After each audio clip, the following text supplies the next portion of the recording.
everyone? My name is Oliver Bass, otherwise known as Bass from the Past, joined alongside by none other than Pyro J, and this is the esports.net recap show, a show recapping key moments and key events from around the world of esports in the last week. And well, Pyro, we got to kick this one off with none other than talking about the Modern Warfare 2 launch. We have finally found a trailer for this guy. It has been shown to the public, and there's a lot to talk about that we saw within said trailer. Yeah, I'll say first of all, this is one of the first video game trailers that I was like, is this a video game or a movie? Like, it is cinematic. I felt like I was like immersed in a cinematic masterpiece. But aside from all of that, there's a bunch of clues, details, hints that are provided through this. Like, we've got some incredible players or characters like Captain Price coming back. Some areas were shown between South America and North America, so there's gonna be a lot of international sites, as Call of Duty loves to showcase as well. So yeah, Bass, it's interesting because it may be just a minute-long trailer, but everyone's gonna tease apart those details to figure out what the campaign is going to be like. And, well, they don't necessarily need to wait all too long to find out about said campaign. October 20th, the date that drops, and then after that, you're going to be able to get a physical version on the 28th as well. So, hey, for some of your collectors out there, don't worry, you only have to wait about a week after the digital drop, and you can find yourself a hard case as well. And in addition to that, there's going to be a lot more coming with this as well. We're going to see the Call of Duty League kick off in a couple of weeks just after the release.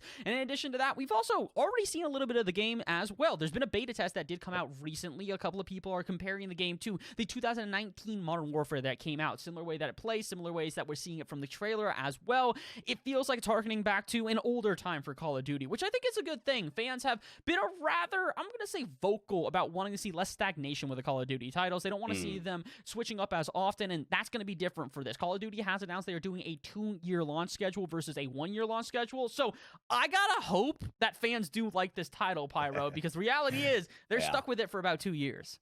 Well, the idea is that we're bringing back a lot of fan favorites from Modern Warfare 2. Not only the maps that'll be integrated in that new Warzone 2, but also the guns. Like, they were showing in the trailer the Desert Eagle that could make a comeback. Like, come on, who doesn't get excited about weaponry like that? So I think hopes are high for a good reason. Yeah, I'm hoping that it's going to absolutely perform and do stellar off of its launch. But speaking of launches, we do have to talk about another title that just launched as well. Overwatch 2 had probably one of the glitchiest releases we've seen in recent history. The reality is that we haven't seen something this poorly launched since probably Cyberpunk. Unfortunately, Overwatch launched, and immediately out the gates, we are seeing queues of hundreds of thousands of people, quite literally, who have to wait hours, if not almost days, in order to get into the game. And once they do get into the game, they are getting hit by not only DDoS attacks, but they are getting kicked out mid-match and then having to re-queue all over again. Pyro, to say this was a messy launch is very much an understatement. Yeah, I would say comparing yourself against the likes of Cyberpunk 2077 launches is not the kind of group you want to be a part of, but you kind of have to, right? Because it was a disaster of a launch day. Of course, the DDoS attacks. You get tweets from developers that night saying, hey, we're up, we're moving, we're trying to work through this, they're dedicated to the fans that have been highly anticipating this launch of Overwatch 2.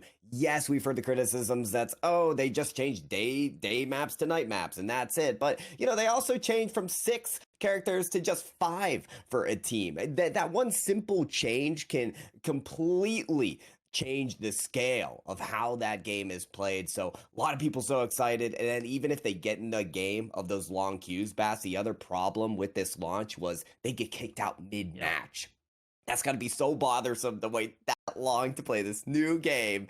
And then mid-game, you're kicked out again and back into the queue. So it does feel, if we're looking at the silver lining, if we're looking at steps forward, that this is only one misstep towards a future of, escalating a bit higher in quality, because with these DDoS attacks that you can kind of get past, there is still a quality game to be held, to be played by the base. You'd like to hope so. It hasn't necessarily, dissuaded critics from being critical of the core gameplay of this as well. In addition to the glitchy release, a couple of people have had their criticisms here and there.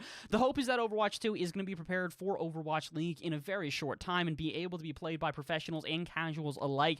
Overwatch is kind of sending a Hail Mary with this one. It has felt like it's been in a little bit of a let's call it a decline, if you will. And while it hasn't necessarily sharply declined, it's definitely not necessarily doing all too well in comparison to what it was of days past. So Overwatch, they're hoping that this is going to be the revitalization that they are hoping for. It has a good chance at that, but again, it really is hard to get over that hump after having such a sketchy release with so many people having their eyes on that. It could have been a huge chance to gain a lot of new players to the fan base, but instead, it's a lot of old dedicated fans kind of waiting to get back in, and well, those that are interested in getting into it now might have to wait a little while before they really get a chance. The good thing is, though, like we said, there are going to be more adjustments, there are going to be more updates as the future goes on, and hopefully once the game's in a stable state, it'll find some success. Unfortunately, though, that's all that we have got for you guys this week. Thank you so much for tuning into the esports.net recap show. Once again, my name is Bass on the Pastor, alongside by none other than Pyro J, and we will see you guys next week. Have a good one.